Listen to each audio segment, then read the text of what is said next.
Hello दोस्तों, स्वागत है आपका मेरे YouTube channel Himanshu Shrotiya the reasoning guru में। आज आपके लिए फिर एक मोटिवेशनल वीडियो लेके आया हूँ।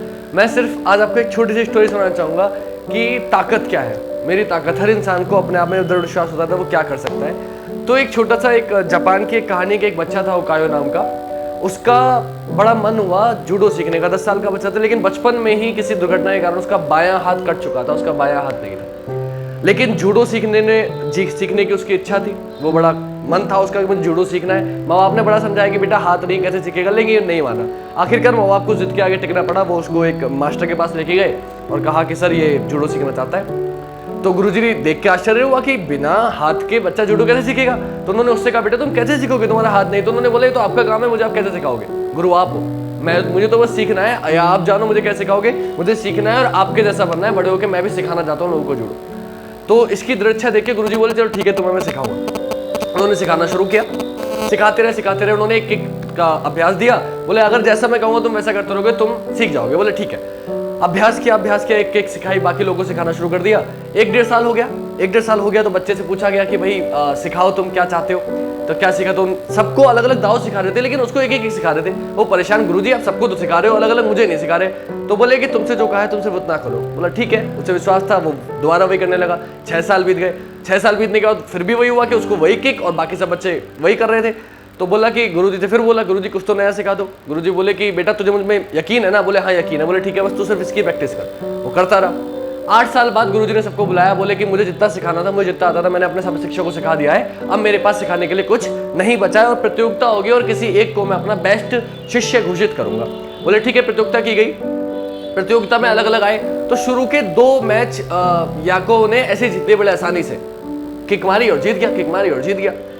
तीसरे मैच में थोड़ा सा संघर्ष करना पड़ा, लेकिन जैसे ही थोड़ा मौका मिला उसे, सामने वाले ने सोचा कि हाथ नहीं है, थोड़ा सा हल्के में लिया, उन्होंने अपनी किक मारी, वो भी मर गया। तीसरा में भी जीत गया। जैसे तैसे लड़ झगड़ के वो अपने फाइनल में पहुंच गया। लेकिन फाइनल में जो योद्धा थे वो और ज्यादा ताकतवर, और ज्यादा विशाल थे, जो फाइनल में उसके सामने आया।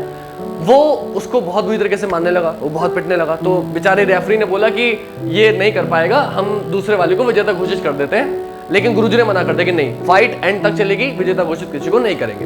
अब बोला ठीक है, फाइट चली। फाइट जब दोबारा चली तो जो सामने वाला था वो अति उत्साहित हो गया। बोले ये मारेगा मुझे, मैंने इसको इतना मार दिया। तो ओवर कॉन्फिडेंस आ जाता है ना हमें, तो ओवर कॉन्फिडेंस में उसने अपने गार्ड छोड़ दिए। और याको का बस इसी मौके की तलाश थी। उसने वही अपनी अचूक प्रैक्टिस, जो एक किक जो उसने 8 साल तक सीखी थी, वही किक पूरी ताकत से मारी और एक ही किक में वो बंदा नॉकआउट हो गया, गिर गया, मर गया। जब ये सब कुछ उसके साथ हो गया तो याको जीत गया। उसको विश्वास नहीं हुआ कि एक किक के सहारे में पूरा फाइनल में आ गया, मैं जीत गया। उसने गुरुजी के पास गया, बोले गुरुजी मैं कैसे जीता।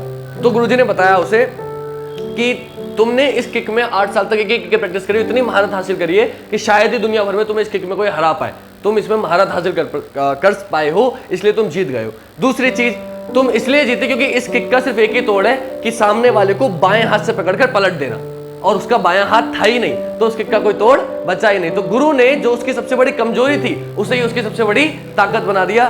तो आपको भी अपनी किसी कमजोरी से उत्साहित नहीं होना है, किसी से हतोत्साहित नहीं होना है, दुखी नहीं होना है। हर चीज भगवान ने अगर आपको कोई कमी दी है तो उसके पीछे जरूर कोई ताकत दोगी। बस आपको तलाश है एक सच्चे गुरु की, जो आपको एक अच्छी राह दिखाए। तो अपने आप से कभी भी, कोई भी इंसान अपने में परफेक्ट नहीं होता, सब में कोई ना कोई कमी है, लेकिन आप उसको डील कैसे कर रहे हो डिपेंड करता है ये। अगर आप उसको सही तरीके से डील कर रहे हो, आप अपने मुकाम पे पहुंच जाओगे। अगर वो चाहता बच्चा कि मेरा बायां हाथ नहीं है, मैं अपंग हूं, मैं वो ले लूंगा, आरक्षण ले लूंगा, कर लूंगा, तो वो नहीं हो पाता। उसने ऐसा नहीं किया, उसने कहा मुझे करना है और उन्होंने किया, और वो एक सेंसेई बना, गुरु बना फिर जूडो का। तो मैं आपसे यही कहना चाहूंगा कि कभी भी अपनी किसी भी परिस्थिति से, किसी भी कारण से, हाथ नहीं है, पैर नहीं है, गरीब हूं, लाइट नहीं है, किसी भी बहाने से आप ये मत कहिएगा कि मैं ये नहीं कर सकता। आप वो सब कर सकते हो, बस आपको लगन लगानी चाहिए। लगन से करेंगे सब कुछ पॉसिबल है। तो इसी के साथ अपनी वाणी को विराम दूंगा। जय हिंद, जय भारत, वंदे मातरम।